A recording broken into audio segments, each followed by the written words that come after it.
Item ಯಾವುದೇ ಇರಲಿ try ಮಾಡಿ ಆಚಿ ಚಿಕನ್ ಮಸಾಲಾ. ಹೆಂಡತಿಯ ಶೀಲ ಶಂಕಿಸಿ ರಣಭೀಕರ ಹತ್ಯೆ ಮಾಡಿರೋ ಘಟನೆ. ನಡು ರಸ್ತೆಯಲ್ಲೇ ಕಲ್ಲಿನಿಂದ ಜಜ್ಜಿ ಭೀಕರ ಕೊಲೆ ಮಾಡಲಾಗಿದೆ.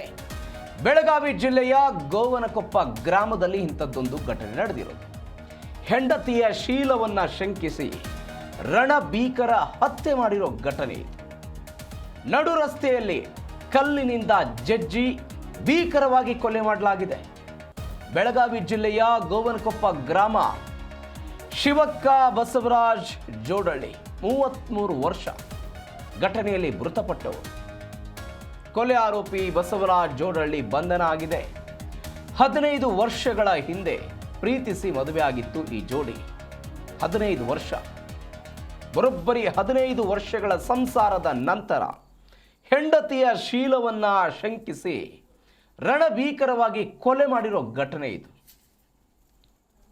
ನಡು ರಸ್ತೆಯಲ್ಲಿ ಕಲ್ಲಿನಿಂದ ಜಜ್ಜಿ ಪತಿ ಬಸವರಾಜ್ ಜೋಡಳ್ಳಿ ತನ್ನ ಪತ್ನಿ ಶಿವಕ್ಕ ಜೋಡಳ್ಳಿಯನ್ನ ಕೊಲೆ ಮಾಡಿದ್ದಾರೆ. 33 ವರ್ಷ ಅಷ್ಟೇ, ಜಸ್ಟ್ 33 ವರ್ಷ. ಬೆಳಗಾವಿ ಜಿಲ್ಲೆಯ ಗೋವನಕೊಪ್ಪ ಗ್ರಾಮದಲ್ಲಿ ಇಂಥದ್ದೊಂದು ಘಟನೆ ಸಂಭವಿಸಿದೆ. ಬಸವರಾಜ್ ಜೊತೆ 2ನೇ ಮದುವೆ ಆಗಿದ್ರು ಶಿವಕ್ಕ. ಸುಖ ಸಂಸಾರಕ್ಕೆ ಮುದ್ದಾದ 3 ಮಕ್ಕಳು ಕೂಡ ಇದ್ದರು. 5 ವರ್ಷದಿಂದ ಇಬ್ಬರ ನಡುವೆ ಕ್ಷುಲ್ಲಕ ಕಾರಣಕ್ಕೆ ಗಲಾಟೆ ಆಗ್ತಾ ಇತ್ತು. ಗಲಾಟೆಗೆ ಬೇಸತ್ತ ಶಿವಕ್ಕ ಮಕ್ಕಳ ಜೊತೆಗೆ ಪ್ರತ್ಯೇಕವಾಗಿ ವಾಸ ಇದ್ದರಂತೆ. 3 ದಿನಗಳ ಹಿಂದೆ ಮಗಳ ವಿಚಾರಕ್ಕೆ ಇಬ್ಬರ ನಡುವೆ ಗಲಾಟೆಯಾಗಿದೆ. ಮಲಗಿದ್ದಾಗ ಎಳೆದುಕೊಂಡು ಹೋಗಿ ಕಲ್ಲಿನಿಂದ ಜಜ್ಜಿ ಬರ್ಬರವಾಗಿ ಹತ್ಯೆ ಮಾಡಲಾಗಿದೆ. ಬಸವರಾಜ್ ಜೊತೆಗೆ 2ನೇ ಮದುವೆ. ಈಗ ಇವರಿಗೆ 33 ವರ್ಷ ಅಂತ ಹೇಳಿದ್ರೆ 15 ವರ್ಷ ಇವರ ಪ್ರೀತಿ. 15 ವರ್ಷದ ಹಿಂದೆ ಪ್ರೀತಿಸಿ ಮದುವೆ ಆಗಿದ್ದರು ಇವರು.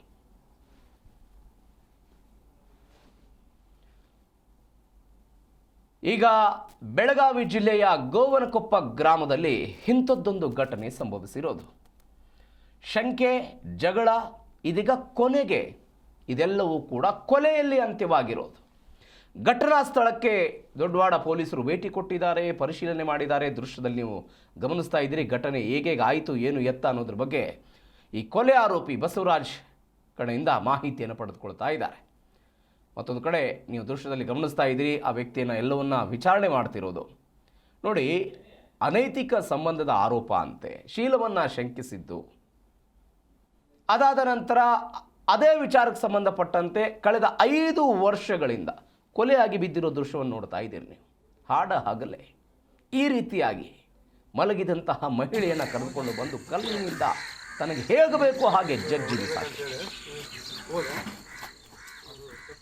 5 ವರ್ಷದಿಂದ ಇಬ್ಬರ ಗಂಡ ಹೆಂಡತಿಯ ನಡುವೆ ಜಗಳ ಆಗ್ತಾ ಇತ್ತಂತೆ ಕ್ಷುಲ್ಲಕ ಕಾರಣಕ್ಕೆ. ಈ ಜಗಳದ ಕಾರಣಕ್ಕಾಗಿ ಈ ಶಿವಕ್ಕ ಬೇಸತ್ತು ಹೋಗ್ಬಿಟ್ಟಿದ್ರು. ಈ ಕಾರಣಕ್ಕಾಗಿ ತನ್ನ 3 ಮಕ್ಕಳ ಜೊತೆಗೆ ಪ್ರತ್ಯೇಕವಾಗಿ ಸಪರೇಟ್ ಆಗಿ ಜೀವನವನ್ನು ನಡೆಸ್ತಾ ಇದ್ರು. ಈ ಕಳೆದ 3 ದಿನಗಳ ಹಿಂದೇನೋ ಮಗಳ ವಿಚಾರಕ್ಕೆ ಇಬ್ಬರ ನಡುವೆ ಗಲಾಟೆ ಆಗಿದ್ದೆ.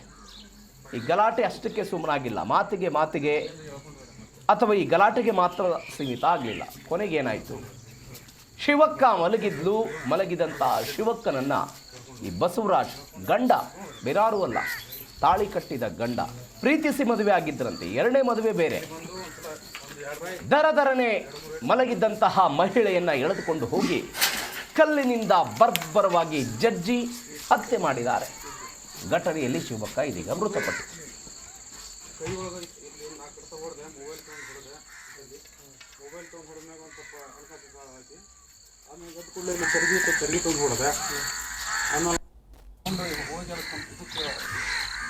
ನೀರಿನ ಟಾಕಿ ಹೊಡಿಬೇಕಂತೇಳಿ ಹೋದೆ. ಅದು ತಪ್ಪಿಸ್ಕೊಂಡು ಬಟ್ಟೆ ಬಿತ್ತು.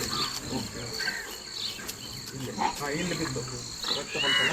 ರಕ್ತ ಬಂತು ಇಲ್ಲಿ ಈ ಥರ ಇಲ್ಲಿ ಓಪನ್ ಆಗಿದೆ.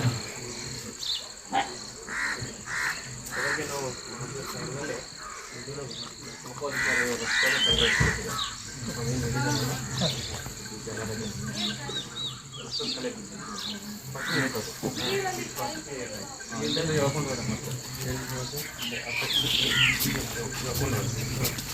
ಹೊಲ್ಪಟ್ಟು ಇಟ್ಕೊಂಡು ಜೋಸಿದ್ಲು ಆದರೂ ಬಿಟ್ಟಿಲ್ಲ ಕರ್ಕೊಂಡು ಹೇಳ್ಕೊಂಡು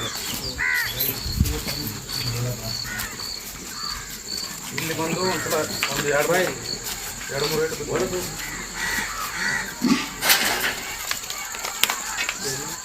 ಈ ಸ್ಪಾಟಿಗೆ ಬಂದೆ ಇಲ್ಲಿ ಬಂದು